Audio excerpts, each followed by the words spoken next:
एक गांव था, नाम था ढोलकपुर। बड़ा ही शांत और छोटा सा गांव था। वहां के लोग सीधे सादे और मेहनती थे। लेकिन गांव के एक कोने में एक पुराना घर था जिसके बारे में लोग कहते थे कि वह अभिशप्त है। बुजुर्गों की माने तो उस घर में कोई आत्मा रहती है।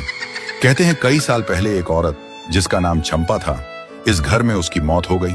कुछ लोग कहते हैं कि उसने फांसी लगाकर मर गई क्योंकि उसकी शादी जबरन नाम के एक बूढ़े आदमी से कर दी गई थी। तभी से गांव वालों ने उस घर को बंद कर दिया। लेकिन हर पूर्णिमा की रात को एक औरत की रोने की आवाज आती थी। कई बार किसी ने उस औरत को सफेद पोशाक में देखा। एक दिन गांव का एक नया लड़का अर्जुन, जो इन बातों को अंधविश्वास मानता था, उसने ठान लिया कि वह उस घर के पास रात बिताएगा। उस रात पूर्णिमा थी। अर्जुन ने टॉर्च ली और घर के पास जाकर बैठ गया। शुरू में सब ठीक था, लेकिन आधी रात होते ही अचानक ठंडी हवा चलने लगी। उसके टॉर्च अपने आप बंद हो गई। तभी उसे किसी के कदमों की आहट सुनाई दी। वह घबराया और इधर उधर देखने लगा।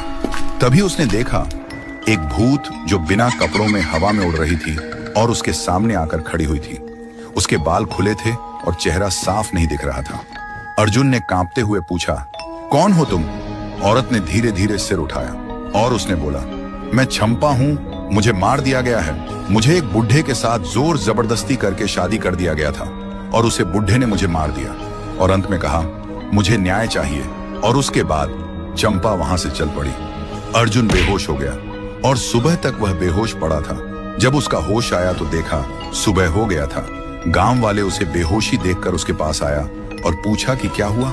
रात में हुई पूरी घटना सबको बोल दिया। उसके बाद अर्जुन ने गांव छोड़ दिया और कभी वापस नहीं आया। और तब से कोई उस घर के पास नहीं जाता। अब भी हर पूर्णिमा की रात घर के पास से एक औरत की सिसकियों की आवाज आती है।